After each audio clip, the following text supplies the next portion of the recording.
Now, despite the title of this video, I'm actually going to be talking about two separate yet strongly interrelated genres. In fact, they both bleed into one another. The martial arts genre and the samurai genre of films. The samurai, the Ronin. Both of them contain elements of the other, but both of them perfect one of the two elements. And they really highlight the difference between the Western understanding of virtue, of violence, of nobility, and that of Japan. And I think the best place to start is with the samurai, is with the Ronin, the warrior lost in modernity. The unlanded samurai, whose master no longer has a need of him, who served faithfully, but in this modern age, we don't need military leaders. We don't need heroes anymore. Pack your bags and get out the door. The man who was built to lead armies and has no employable skills. It's useful to contrast the Ronin, the samurai without a lord, to the cowboy, our Western perfection of the nature of violence and independence.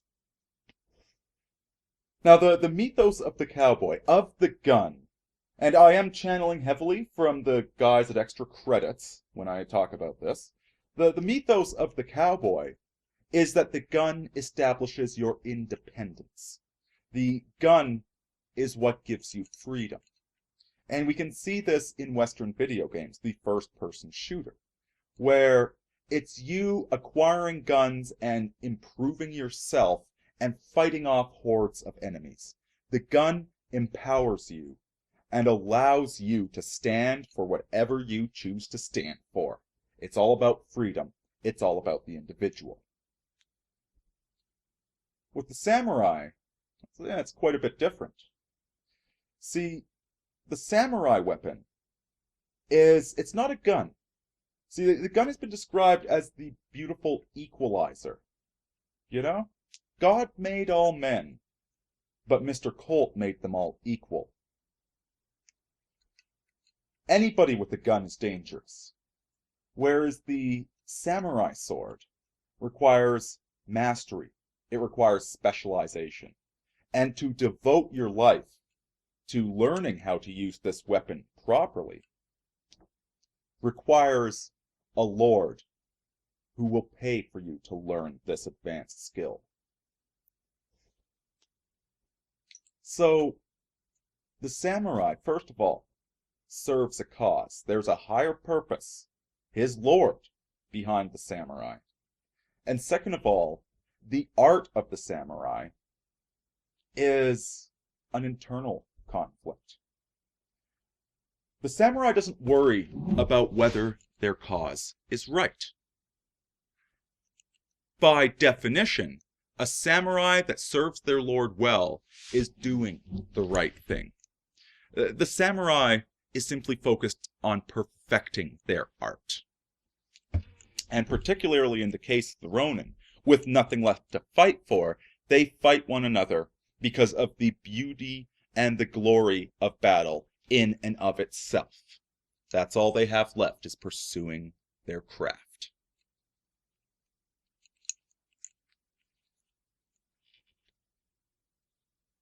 So you see this huge difference. Whereas the gun frees the Westerner from the shackles of an oppressive society, for the samurai, they crave that purpose. They crave that society, and yet the Ronin is denied it. And so all they have left is pursuing self-mastery. So, in the samurai film, the use of the sword is an internal conflict. It is internal mastery that matters, not external mastery. It doesn't matter who they're going up against. It's all about them mastering themselves, controlling themselves, and not giving into temptation. That's the true struggle of the samurai movie, as opposed to the Western cowboy movie, where the challenge is overcoming overwhelming odds. Next we get to the martial arts film. Now, what's the standard plot of a martial arts film? That somebody killed my brother, so I must seek revenge upon them. See, martial arts, again, it's a thing that requires self-mastery. And the martial arts film doesn't involve self-defense, you'll notice. Often enough, the martial artist will be a pacifist up until a harm is done against their household, at which point, that's when the gloves come off and they go on a revenge killing spree, demonstrating the mastery that they have over this art.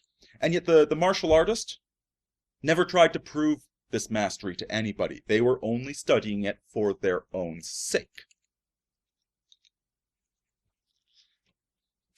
And this is where we get into Eliezer Yudkowsky's analysis of anime. In anime, typically, what gives the hero their power is the fact they have something to defend. Whether it's a child, whether it's a principal, they have something to defend. And when they fail to defend that principle anymore, that's when they run into ruin. And we see both of these film styles being embraced in the Star Wars movies. First of all, we've got the Jedi, and we've got their lightsaber duels.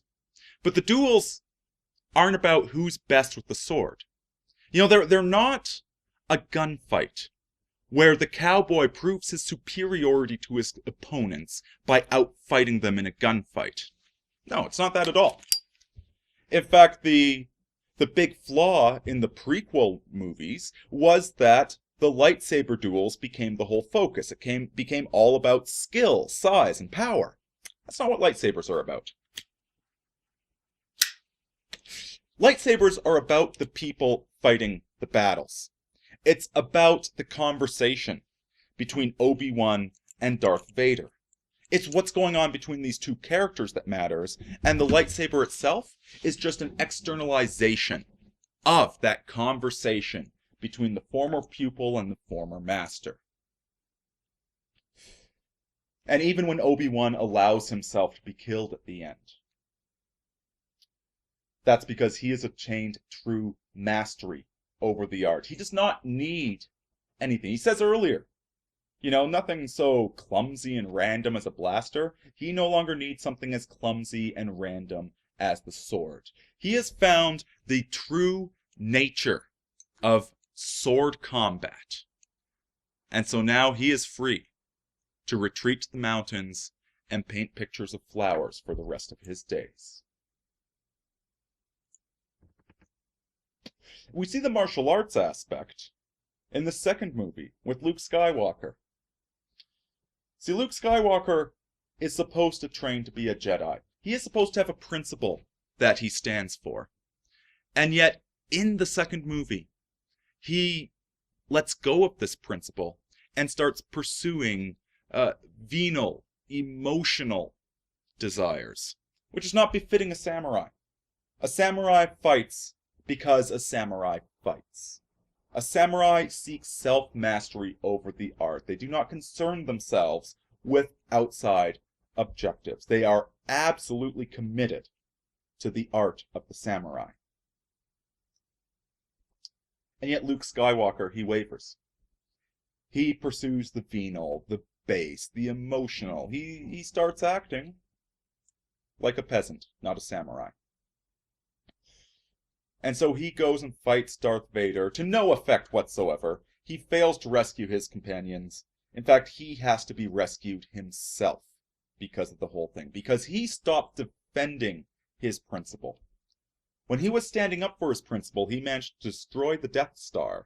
But now that he's forgotten why he fights, he fights for nothing, and he loses all power. In video games, you can see this with the Mega Man character. Whereas the Western protagonist in a video game is always getting smarter, stronger, faster, getting bigger guns to kill even stronger opponents, defeating opponents that are stronger than he is. In Mega Man, it's all about the art. It's all about understanding your enemy and internalizing their methods. Mega Man isn't about winning. It's not about beating somebody stronger than you. It's about understanding somebody that fights differently than you, and about internalizing their powers and improving the art of combat. Mega Man fights 8 robot masters, and then he fights Dr. Wily. He could have fought Dr. Wily right at the beginning, and yet he chose to fight the 8 robot masters. Because he needed to understand combat. He needed to pursue the virtue of becoming a great warrior for the sake of becoming a great warrior. And then, when he does defeat Dr. Wily, it's not even about defeating him, because he always rescues him at the end.